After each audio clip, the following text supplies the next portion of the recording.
لو زهقت من كلمة تغيير المناخ اللي بقت تتقال الفترة الأخيرة أكتر من السلام عليكم، وتعبت من كتر ما بتسمع إنه سبب الفيضانات والعواصف والكوارث الطبيعية والتصحر وذوبان الجليد اللي هيتسبب في غرق اسكندرية وكل البلاد اللي بتطل على البحر كمان كام سنة على حسب تقدير العلماء، ومش عارف كل ده حصل بسبب إيه؟ أحب أقولك إنه حصل بسبب شخص واحد بس. تعالى النهاردة أحكي لك واحدة من أكتر القصص اللي أنا بقف عندها كدليل حي على ان اللي هتعمله في حد هيتردلك. قصة توماس ميدجلي. الراجل اللي في الصورة قدامكم ده بيصنف انه عالم فذ ذكي قوي، ولكنه من اكتر الاشخاص اللي دمرت كوكب الارض. الراجل ده من الاسماء اللي انا اوعدك انك هتفضل فاكرها طول حياتك. زيه زي اي حد في القرن العشرين كانت دايما بتشغله صوت الطرقعة اللي بتخرج من محركات السيارات، الاختراع اللي لسه شايف النور وبيخطي اولى خطوات، واللي مع الوقت الطرقعة او الصوت ده كان بيسبب تلف في محركات السيارات. ولانه عالم وبيقع على عاتقه حل اي مشكله بتواجه تقدم البشريه ومستقبلها اللي هيكون رهين التخلص من الطرقعه دي، ومنها هنقدر نصنع المركبات والطيارات والصواريخ ونحقق الحلم الامريكي. فتوماس بذل كل جهده لمده 6 سنين وهو بيجرب كل ما يمكن ان يخطر على بالك علشان يخلص المحركات من الصوت والدوشه والطرقعه دي. وعن طريق المركبات الكيميائيه وتجاربه اللي ملهاش عدد، اخيرا عمل المركب السحري، المركب اللي قدر انه يخليه نائب رئيس المصنع اللي اتبنى مخصوص لانتاج مركب. المركب ده اتسمى بايثيل رباعي الرصاص، وكانت بتتم اضافه الماده دي للوقود، واللي ادت لسرعه المحركات وزياده جودتها، وطبعا اخفاء صوت الطرقعه تماما. الوضع كان رائع والفكره اروع. وعدى شهر واثنين وثلاثه وبدا العمال في المصنع يصابوا بنوع غريب جدا من الهلاوس، نوع محدش شافه من الاطباء قبل كده. بتبدأ أعراضه بالتوقف عن الأكل وتسارع معدلات نبض القلب وزيادة العنف والصراخ. فكان الحل معاهم إنهم ينقلوهم للمستشفى لأنهم ببساطة اتصابوا بالجنون. وهناك بين حيطان المستشفى شافوا ما هو أبشع مع الدكاترة والأدوية والتجارب. وعلشان كده نقدر نقول إن اللي كان محظوظ منهم هو اللي توفى. 5 أشخاص ماتوا، 350 شخص تم إيداعهم في المصحات النفسية، وعائلات الضحايا اتشردوا. طبعا حدث زي ده خلى الصحافة تتكلم وتسأل سؤال واحد بس: إيه اللي بيحصل في مصنع الرصاص؟ ومع الوقت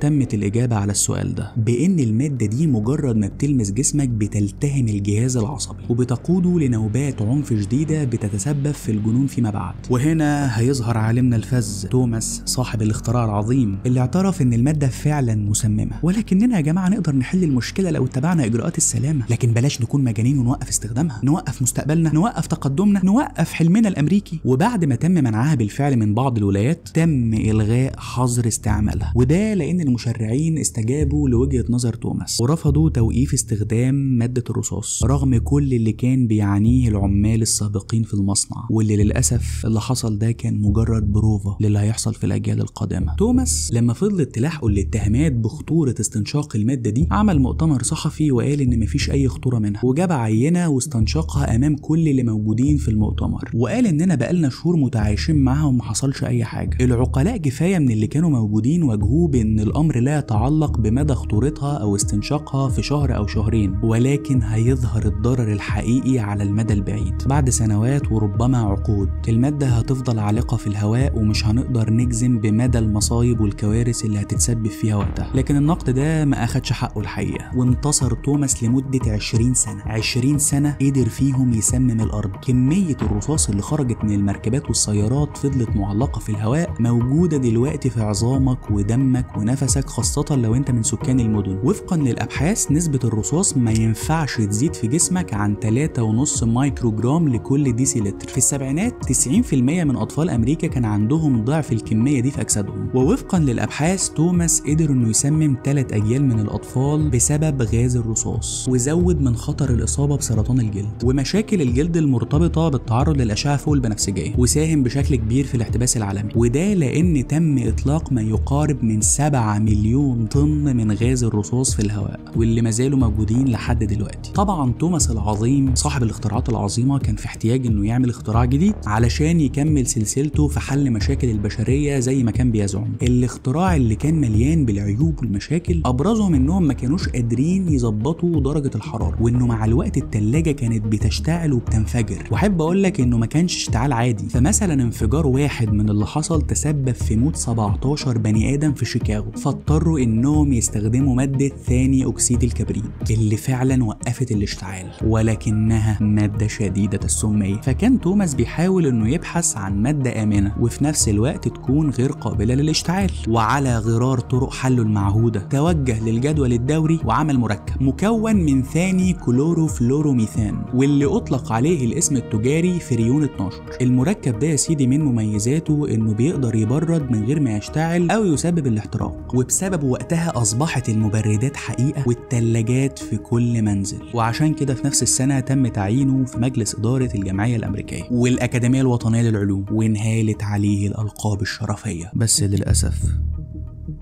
الفريون رغم انه يبان انه ملوش اي اثر في المحيط حوالينا، الا اننا لو صعدنا للطبقات العليا فوق القطب الجنوبي تحديدا هتلاقي ان الذرات دي تمركزت وسببت جرح في طبقة الاوزون اللي بتحمي كوكبنا من الاشعاعات الكونية، وده طبعا بيؤدي لتضاعف اصابة سرطان الجلد وانخفاض المناعة وتسرب الاشعة فوق البنفسجية وزيادة التصحر وحرق الغابات وذوبان الجليد اللي ادى للفيضانات والعواصف المدمرة، ده غير الاضرار اللي لحقت بالكائنات الحية وعدم قدرة النباتات على النمو بشكل سليم، فهدد الامن الغذائي في العالم. ده انت فاجر ولولا حظر استخدامه لتآكلت طبقة الاوزون. والله يفهم الخير ان هم حظروا استخدامه، دي شيء عظيم. وبعد حياة مليئة بالالقاب والميداليات والاوسمة والتصفيق انتقل توماس ميدلي، لا مش لرحمة الله ولا حاجة، لا ده راح للمزرعة علشان بقى ايه، دمرت العالم، اعيش في هدوء بقى وافصل شوية، فاهم، اعيش بقى في الخضرة كده وسط تعالوا نكمل. لحد ما جه اليوم اللي كان بيتعشى مع ابنه وفجأة سبحان الله فقد القدرة على الحركة. كان مستخبي لك فين كل ده يا توماس؟ عمرنا ما شفنا منه حاجة وحشة. وتم تصنيفه بمرض غريب، مرض كان نادرا ما بيصيب الكبار اصلا، مرض شلل الاطفال. فلجأ لعبقريته اللي اتاحت للبشرية طريقة اسهل، وصمم جهاز مكون من بكرات وحبال علشان تساعده في الحركة. الاختراع في البداية كان زي كل اختراعات، كان عبقري وفعلا سهل عليه الحركة وكأن مفيش اي مشكلة. ولكن في ليلة من الليالي تشابكت الحبال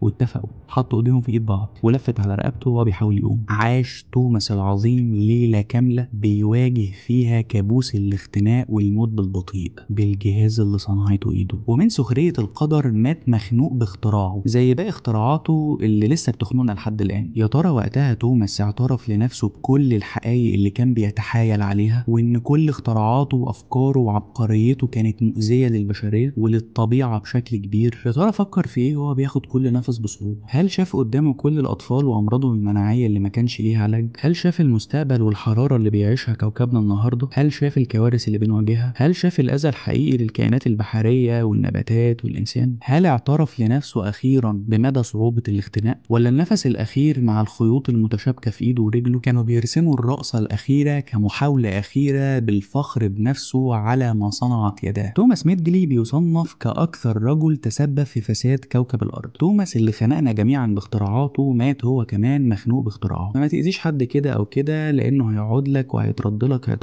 ايا كان الاذى اللي هتعمله مسيرك ضايق منه. من ضمن الاذى اللي انت ممكن تعمله فيا ان بعد كل التعب ده ما تعمليش لايك ولا تشير الفيديو مع اصحابك ولا تدخل تكتب لي كومنت وتقول لي عاش الله ينور، ايه الجمدان ده، ايه الروقان ده، وتعمل اشتراك لو انت مش مشترك، لان بالفعل انا عندي معلومه ان 90% من اللي بيتفرجوا على الفيديوهات مش مشتركين في القناه. اشترك في القناه وفعل الجرس وانتظر كل جديد. وشكرا جدا من قلبي بجد بقى انك وصلت للجزء ده من الفيديو. كان معاك احمد صقر، سلام.